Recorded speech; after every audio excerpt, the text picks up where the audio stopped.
Hakadosh, Boker Or, Masechet Zevachim, Daf Yomi, Daf Ayin, Chet Amud Aleph. Right, we're going to do 78. However, we're going to start on the Mishnah on 77b on the bottom. Says 4 lines up. Dam shenitarev memayim. If you have a blood of a korban that gets mixed up with water. Im yesh maridam. If right now the tarovet, the mixture looks like blood, kasher, it's going to be kosher. Nitarev biyayin. If it gets mixed up with wine, with red wine. Right? So therefore he says, Ruino to kilu mayim. So we look at it as if it's going to be water. What does that mean? That means if right now they're going to say that it was in the certain quantity that it's going to look, so it all depends. Because again, since it's red wine anyway looks like more like of a dam, right, of the blood. So therefore, it's always going to look like that. So we look at it as if that wine was water. So would it have made an effect or not? Okay. Now he says, Nitarev bedam be'ema or bedam chaya. What happens right now if the blood of a korban gets mixed up with the blood of an animal, regular animal, which means chulin, not a korban, or damachaya, or of a wild animal. Ruinoto kilu mayim. We're going to look at it as if it's going to be water. Rabbi Yehuda says, en dam mevatel dam. Blood does not mevatel blood, right? And therefore, right, it's not batel, and it's still going to be kosher for zrika. And you're going to throw all the blood, right? Okay, for that tipa. Okay, so it's something very interesting. So blood is not annulled blood. Okay, that's what we're saying. Okay, nitarev bedam psulin. What happens if it's going to get mixed up with blood which was pasul? Right? Here it says whether it's going to be rovea, nirba, the pigul, or all those other things, or all those. Basically, it was dam pasul. Yishafech la'ama. You have to throw it out in the ama. The ama, remember, is on the bottom, right, of the mizbeach over there. Okay, bedam tamtzit. Right, or if it's going to get mixed up with damat tamtzit, yishafech lama. Also, if it's going to be damat tamtzit, which is the blood of the leftovers. Right, remember when you do the dam sheneshama yotzet bo, that's of the neck, but afterwards the leftover blood. Rabbi Eliezer comes and he says it's going to be kosher. Im lo nimlach, if he didn't ask v'natan kasher and he put it on the mizbeach, it's going to be kosher. Okay, because again, this is talking about now the case. The Gemara is going to explain it, right? Why? No, basically that dam tamtzit, it could be that it's going to be okay according to him. Again, it's kosher b'diavad, but we're going to have to see it. This is dam tamtzit. Probably not going to get a kapara. So who okay. Is b'diavad? Because if you ask, they say no. They say no. Yes, obviously, yes. When they say it's valid, but you still may need to do another one for a kapara. Yeah, we're going to see. We're going to see. It's in the Gemara. Let's see. Says the Gemara. Amar Rabbi bar Abba Amar Rabbi Yochanan. Says Rabbi bar Abba Rabbi Yochanan. We're on Chet Amud Aleph on the top in the Gemara. Right? Lo shanu. What are we dealing with when you have blood which was mitarev b'mayim that it's going to be kasher? Ela shenaflu mayim letoch dam. That's only if the water fell into the dam. Okay? Mayim nafal letoch dam. Aval nafal dam letoch mayim. But if the blood fell into the water, rishon batel. Every tipa was batel into the water. And therefore, what happens is that it becomes pasul. Right. It's nullified. Right? It's nullified. Right? It becomes pasul. Because remember, what was the bottom? The bottom is the ikar. So therefore, the one drop of water comes in, another, so it becomes batel each drop. So it was the other way around, that the water's on the bottom, and now blood starts coming in. So every drop of blood that came in became batel, and now that's it.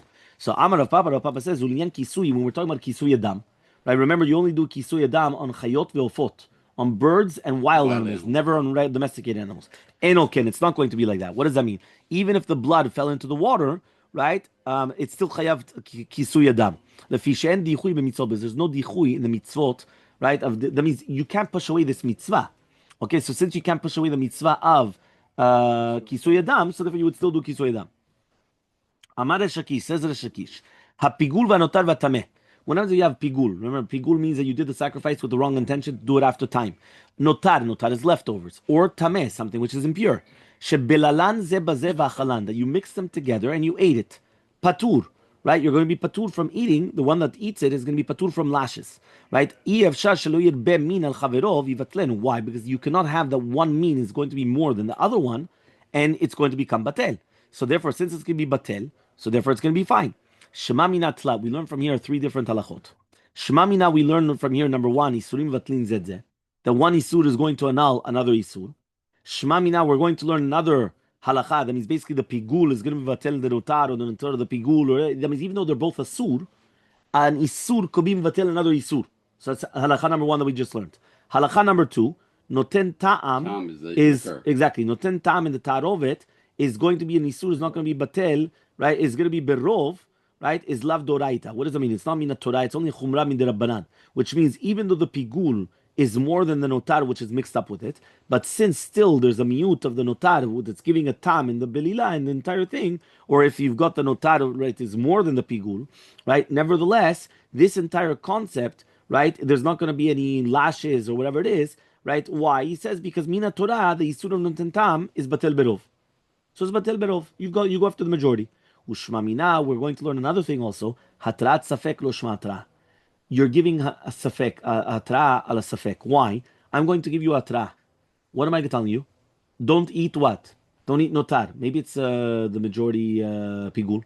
Or don't eat pigul. Maybe so when I give you the atra, the warning, right? I don't know what to give you the warning on. So since it's atrat safek, I don't know what to give you the warning on. So therefore I can't give you lashes. It's not called atra. So I can't give you lashes on something which is a doubt.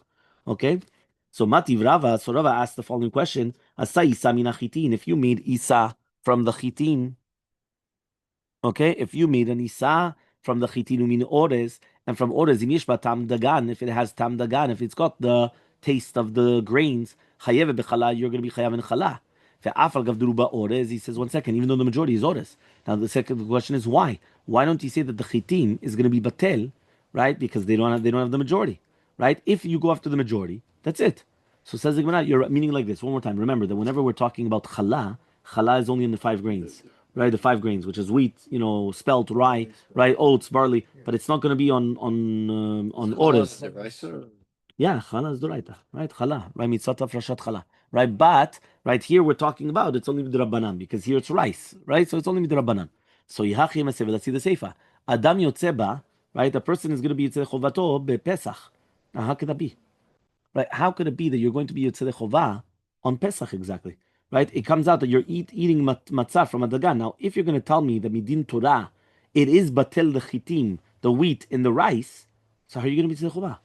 You just said you're yotzei chova matzah Pesach. Matzah Pesach is to be made from chita, right? It can't be made out of ores.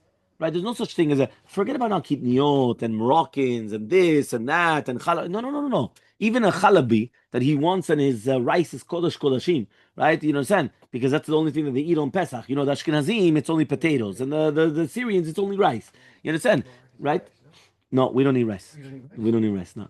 Right? So the question that we ask ourselves though is that 1 second, right? But what? Yeah, we eat certain kidneyot we eat, but not rice, right? So he comes and he says, yeah, like different types of beans and things like that. Yeah, hummus, some of them yes, hummus, some yes. Some eat hummus because hummus was not a problem. That was just the name. Only fulim, I remember, that's it. Yeah, no, the fulim for sure. They used to make the adafina with that, with the faba beans. Faba beans. First of all, we not eat. We not eat. No, we because they say if you're not born in the Middle East, it's dangerous. באמת? For Iraqi. But anyway, we not eat kidneyot. But it's funny because all the year we never made soup with fulim, and only in Pesach they made. Yeah. Why eat the rice? But I asked my mom. She told me only fresh. Fresh, yeah, of course, fresh. Yeah, they would be only fresh. No. We eat also green beans also, but fresh, everything fresh. Fresh. Yeah. Adam yotzei chovato b'Pesach. So how could it be yotzei chova Pesach? It doesn't make sense, right? Ayin chet amubet 78b. So ela, but rather min b'she'eno mino b'ta'ama, min b'mino beruba. What does that mean? When you have a min b'she'eno mino, which means it's not the same species. So for example, you've got, let's say, for example, one type of meat with something else. So that goes according to the ta'am, meaning according to the ta'am, that's going to change all the halachot. But when it's min b'mino, but if it's going to be the same species, so for that goes after ruba, after the rov, after the majority, right? And this is, by the way, halacha l'maaseh also. Meaning, min b'she'eno mino, right, is usually when it's going to be different species. We always go after taste, right? And therefore, that's what you do. Okay, fine. So it says, v'neshayer min b'mino ki'ilu min b'she'eno mino. He says, why don't you just do the min b'mino, just like it's min b'she'eno mino? So he says, the Tanam, but we learned in the Mishnah. Is that rain? Yes. Yeah, that's right. When we change for... Mashiva Ruach U'Monei Geshem, we changed already on. We already changed Mashiva Ruach U'Monei Geshem on Sukkot, on Shemini Atzeret. Barech Aleinu is coming Thursday night. Thursday night, December 4th at night. Yeah. So he comes and he says like this. So he says, right? Why don't we just look at it? right? Itnam, as we learned in the Mishnah, nitarev b'yayin, if it gets mixed up, the blood of a korban with wine, ro'ino to kilu humayim, we're going to see as if that it's going to be water. My love, are we not going to say ro'ino to liyayin, and we're going to look at it as if it's going to be yayin? Kilu humayim, that's kilu, it's water? So he says, no. Ro'ino to ledam kilu humayim. We're looking at the blood as if that it's going to be mine, which means that the appearance is not nikar the yayin. So therefore, that's why we're going to be ma'et the tarovet. It's going to be batel adam berov pasul, just like water that is going to be pasul. Ihachif so batel mi baile. Should have said batel. It should have said. So he says ve'od, and furthermore, Tanya Rabbi Yehuda says ruino to ki'ilu yain adom. We're going to look at it as if it's a yain adom. In diham mar'ehu, if it now changes, right, the appearance, it's going to be kasher. Vim lav, and if not, right, it's going to be pasul. Yeah. So he says, right, Vim lav, so if not, it's going to be pasul. So says the Gemara, right, Tanai here, you're right, it's a machloka Tanaim. The Tanya, as we learned in the Braita, Deli sheyesh bo yain lavan o chalav itbilo. When you have a dli, right, it's a dli tameh, that it's called yain lavan o chalav itbilo, and they come and they dip it. Cholchin echad rov, we go after the rov. Rabbi Yehuda says, Ro'in oto ki'ilu hu yain adom. We're going to look at it as if it's going to be yain adom. In the hamar eu kasher, if it changes color, so it's going to be kosher. Fim lav, and if not, it's going to be pasul. So you see from here that the chachamim are arguing on Rabbi Yehuda, and according to them, we're not going to look at the yain lavan as if it's adom, and we're not going to look at bim mimino k'bim m'sheino mino. But the Shakish, he goes like chachamim, and therefore he says that when you have basar pigul and basar notar, since it's bim mimino, sorry. It's going to be, thank you, it's going to be batel berov. Okay, we have a contradiction. Dli, when you have a dli, which is tameh shu maleh rukin, which is going to be maleh rukin, right, which means that it's maleh mashkin. Vit bilo, and you dip it, kilu lo taval, it's like it's not taval. So he says, miraglaim, right, urino tokeim l'mayim. So we look at it as if it was water. Maleh mechatat, if it's full of mechatat, ad shirbu amayim al mechatat, until you're going to have the majority of water on the mechatat. So man shameledi le ruin, who's the one that says that we look at it keilu, that this is the way that it looks like? It's Rabbi Yehuda. Vekatani, and we learned that that it's going to be right enough with rov. So Amar Abaye says lakasha. It's not a question. Hadidei vehadidei. What does that mean? One of them is in mikvaot, and in mikvaot we're going to say that it's going to be batel the mechatat with rov. Right, and that is the shita of Rabbi Yehuda himself. But the one of Had Rabbi is going to be of his rabbi, and that one he's going to say different. The Tanya, as we already learned, right? We're going to continue with this with Hashem tomorrow.